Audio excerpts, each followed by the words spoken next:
Hi everybody, I am going to talk about cerebral palsy. Cerebral palsy is a diagnostic term used to describe a group of motor syndrome resulting from disorders of early brain development. Muscle strength is an essential factor of an individual to perform his or her daily activities. Muscle strength and power is an essential developmental task in a person's milestone. Cerebral palsy is a heterogeneous, persistent disorder of movement and posture. It is a chronic, non-progressive neurological condition caused by defects or leisure of immature brain. It affects the motor area of the brain's outer layer, the part of the brain that directs muscle movement. Even though cerebral palsy affects muscle movement, it is not caused by problems in the muscles and nerves. The early signs of cerebral palsy usually appear before a child reaches 3 years of age. At the end of this talk, you will gain an adequate knowledge about the definition, epidemiology, and history of cerebral palsy, know the various types of cerebral palsy, understand the causes and symptoms of cerebral palsy, and learn the management of cerebral palsy. Let me explain the definition of cerebral palsy. According to the Rehabilitation Council of India, cerebral palsy is a group of conditions that are characterized by chronic disorders of movement or postures. It is cortical in origin, manifests itself early in life, and is not the outcome of a progressive disease. Cerebral palsy describes a group of disorders of the development of movement and posture causing activity limitation that are attributed to non-progressive disturbances that occurred in the developing fetal or infant brain. The motor disorders of cerebral palsy are often accompanied by disturbances of sensation, cognition, communication, perception, behavior, and by seizure disorders. Cerebral palsy is a syndrome indicating a combination of visible characteristics such as motor disorder, medical conditions, sensory impairments, hearing disabilities, attention deficits, language and perceptual deficits, behavioral problems, and mental retardation. Prevalence of cerebral palsy is in the range of 1.5 to 2.5 per thousand live births. While exact figures are unavailable in India, it can be safely estimated that the cumulative figures for living population at any given point may be staggering. It is caused by abnormal development of part of the brain or by damage to parts of the brain that control movement. This damage can occur before, during, or shortly after birth. The majority of children have congenital cerebral palsy, although it may not be detected until a few months or years later. A small number of children have acquired cerebral palsy after birth. Some causes of acquired cerebral palsy include brain damage in the first few months or years of life, brain infections such as bacterial meningitis or viral encephalitis, problems with blood flow to the brain or head injury from a motor vehicle accident, a fall, or child abuse. In many cases, the cause of cerebral palsy is unknown. Possible causes include genetic abnormalities, congenital brain malformations, maternal infections or fevers, or fetal injury. Damage to the brain may cause its symptoms. Let me outline the possible brain damages which can cause cerebral palsy. First, damage to the white matter of the brain or periventricular leukomalacia. The white matter of the brain is responsible for transmitting signals inside the brain and to the rest of the body. A damage from periventricular leukomalacia looks like tiny holes in the white matter of an infant's brain. These gaps in brain tissue interfere with the normal transmission of signals. Second, abnormal development of the brain or cerebral dysgenesis.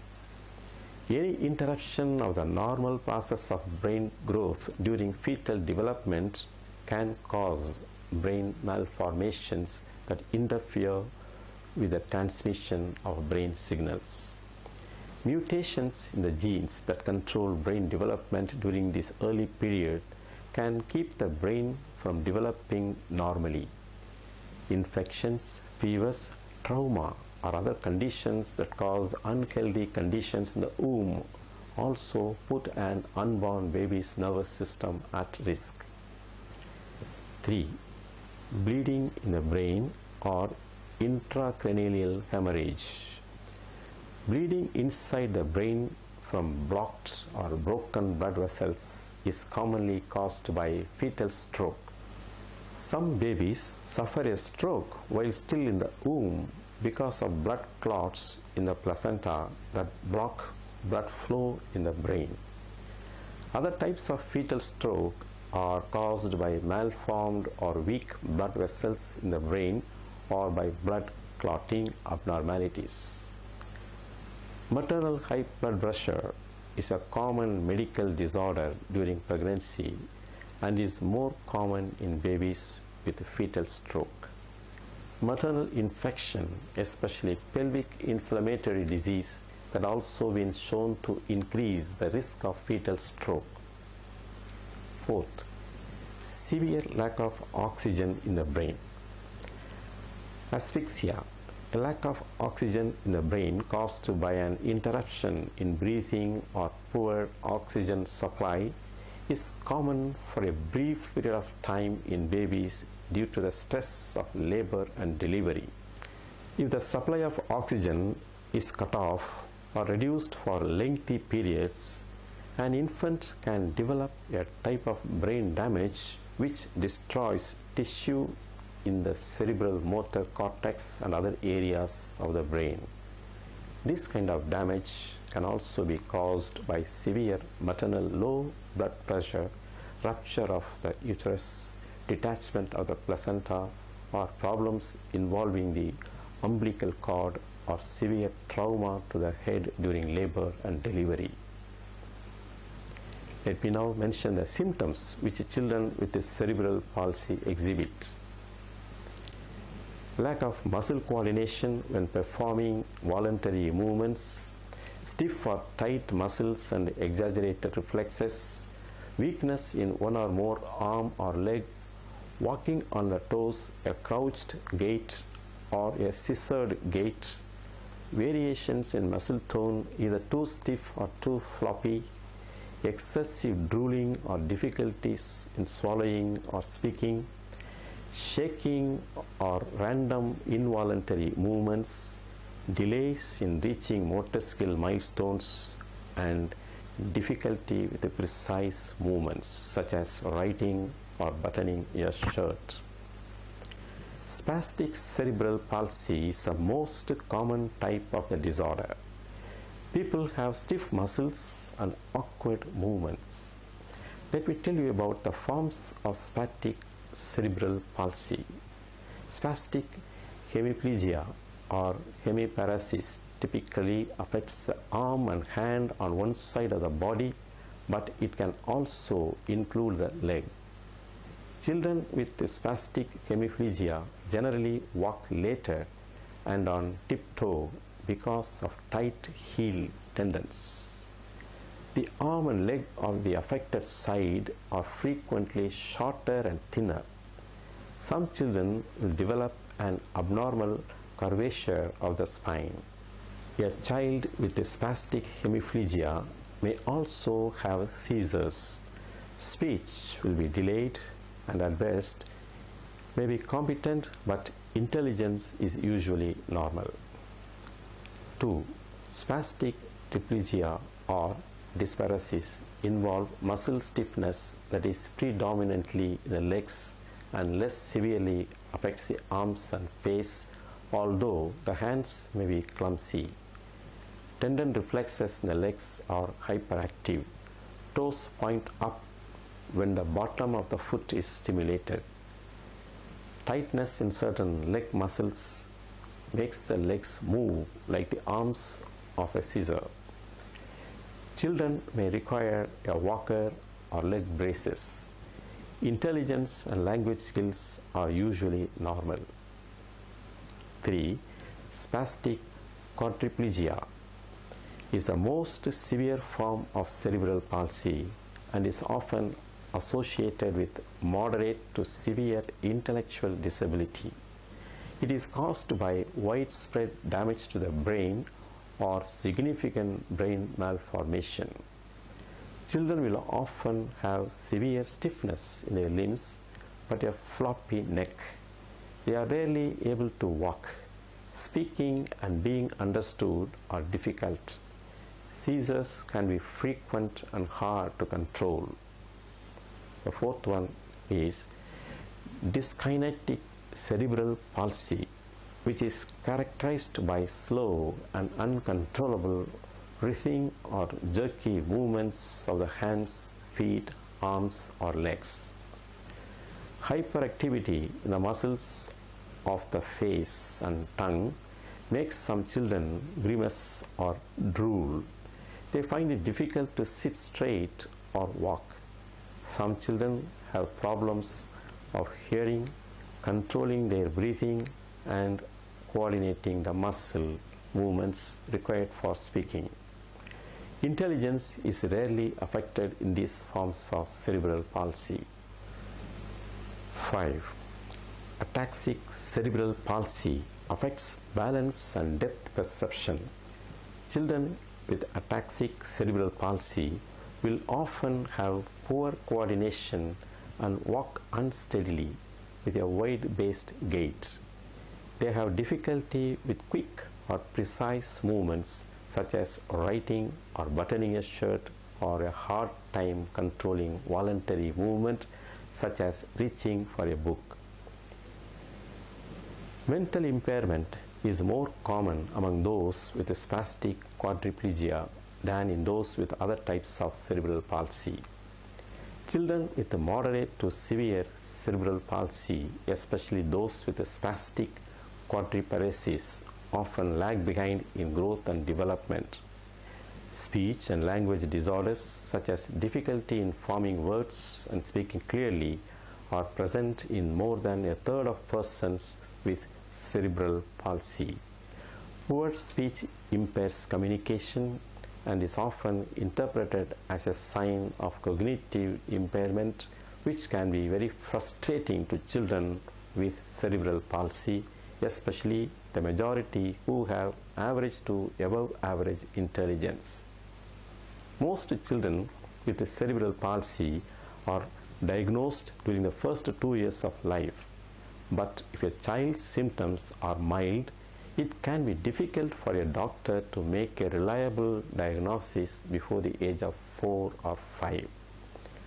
Doctors will order a series of tests to evaluate the child's motor skills.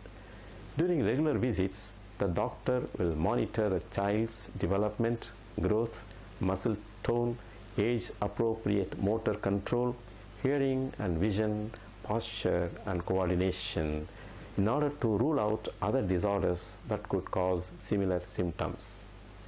Although symptoms may change over time, cerebral palsy is not progressive. If a child is continuously losing motor skills, the problem more likely is a coordination other than cerebral palsy, such as a genetic or muscle disease, metabolism disorder, or tumors in the nervous system. Lab tests can identify other conditions that may cause symptoms similar to those associated with cerebral palsy. Neuroimaging techniques that allow doctors to look into the brain can detect abnormalities that indicate a potentially treatable movement disorder. Let me briefly explain about the neuroimaging methods. Cranial ultrasound uses high-frequency sound waves to produce pictures of the brains of young babies. It is used for high-risk premature infants because it is the least intrusive of the imaging techniques, although it is not as successful as computer tomography or magnetic resonance imaging at capturing subtle changes in white matter, the type of brain tissue that is damaged in cerebral palsy. Computer tomography, known as CT, uses X-rays to create images that show the structure of the brain and the areas of damage. Magnetic resonance imaging, known as MRI, uses a computer, a magnetic field, and radio waves to create an anatomical picture of the brain's tissues and structures. MRI can show the location and type of damage and offers finer levels of details than CT. Another test, known as an electroencephalogram, uses a series of electrodes that are either taped or temporarily pasted to the skull to detect electrical activity in the brain. Changes in the normal electrical pattern may help to identify epilepsy. Some metabolic disorders can masquerade as cerebral palsy. Most of the childhood metabolic disorders have characteristic brain abnormalities or malformations that will show up on an MRI. Other types of disorders can also be mistaken for cerebral palsy or can cause specific types of cerebral palsy. For example, coagulation disorders, which prevent blood from clotting or lead to excessive clotting, can cause prenatal or perinatal strokes that damage the brain and produce symptoms characteristic of cerebral palsy, most commonly hemiparetic cerebral palsy. Referrals to specialists such as a child neurologist, developmental pediatrician, or otologist aid in a more accurate diagnosis and help doctors develop a specific treatment plan. Cerebral palsy cannot be cured, but treatment will often improve a child's capabilities. Many children go on to enjoy near normal adult lives if their disabilities are properly managed. In general, if the treatment begins earlier, children have better chance of overcoming developmental disabilities or learning new ways to accomplish the tasks that challenge them. There is no standard therapy that works for every individual with a cerebral palsy. Once the assessment is made and the type of cerebral palsy is determined, a team of healthcare professionals will work with a child and his or her parents to identify the specific impairments and needs and then develop an appropriate plan to tackle the core abilities that affect the child's quality of life. Nevertheless, there are some major therapies which are effective in the interventions with the children. Let me outline some of these therapies, such as physical therapy, occupational therapy, recreation therapy, speech and language therapy, and so on. Physical therapy usually begins in the first few years of life or soon after the diagnosis is made, and it is a cornerstone of intervention for cerebral palsy. Specific sets of exercises such as resistive, or strength training programs and activities can maintain or improve muscle strength, balance, and motor skills and prevent contractures. Special braces, also called orthotic devices, may be used to improve mobility and stretch spastic muscles. Occupational therapy focuses on optimizing upper body function, improving posture, and making the most of a child's mobility. Occupational therapist helps individuals address new ways to meet everyday activities such as dressing, going to school, and participating in day-to-day activities. Recreation therapy encourages participation in art and cultural programs, sports, and other events that help an individual expand physical and cognitive skills and abilities. Parents of children who participate in recreational therapies usually notice an improvement in their child's speech, self-esteem, and emotional well-being. Speech and language therapy can improve a child's ability to speak more clearly, help with the swallowing disorders, and learn new ways to communicate using sign language or special communication devices such as a computer, a voice synthesizer, or a special board covered with the symbols of everyday objects and activities to which a child can point to indicate his or her wishes.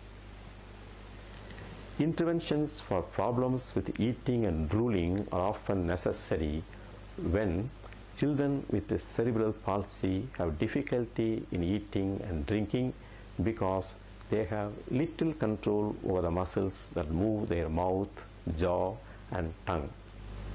They are also at risk of breathing food or fluid into their lungs, as well as for malnutrition, recurrent lung infection, and progressive lung disease.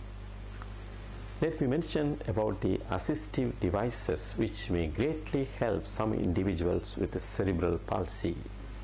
Assistive devices, such devices as computers, computer software, voice synthesizers, and picture books can help some individuals improve communication skills.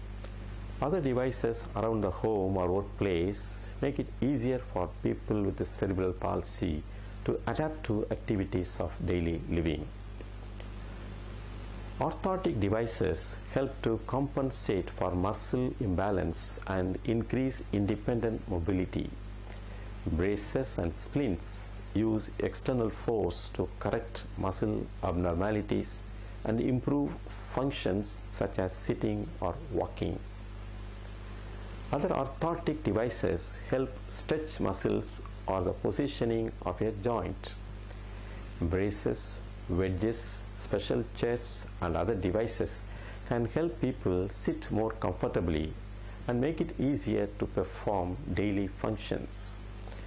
Wheelchairs, rolling walkers, and powered scooters can help individuals who are not independently mobile. Vision aids include glasses, magnifiers, and large print books and computer typeface. Some individuals with cerebral palsy may need surgery to correct vision problems. Hearing aids and telephone amplifiers may help people hear more clearly. Let me sum up. According to the Rehabilitation Council of India, cerebral palsy is a group of conditions that are characterized by chronic disorders of movement or postures. It is cortical in origin, manifests itself early in life, and is not the outcome of a progressive disease. Cerebral palsy is a syndrome having a combination of characteristics such as motor disorder, medical conditions, sensory impairments, hearing disabilities, attention deficits, language and perceptual deficits, behavioral problems, and mental retardation. Prevalence of cerebral palsy is in the range of 1.5 to 2.5 per thousand live births, While exact figures are unavailable in India, it can be safely estimated that the cumulative figures for living population at any given point of time may be staggering. Most children with a cerebral palsy are diagnosed during the first 2 years of life.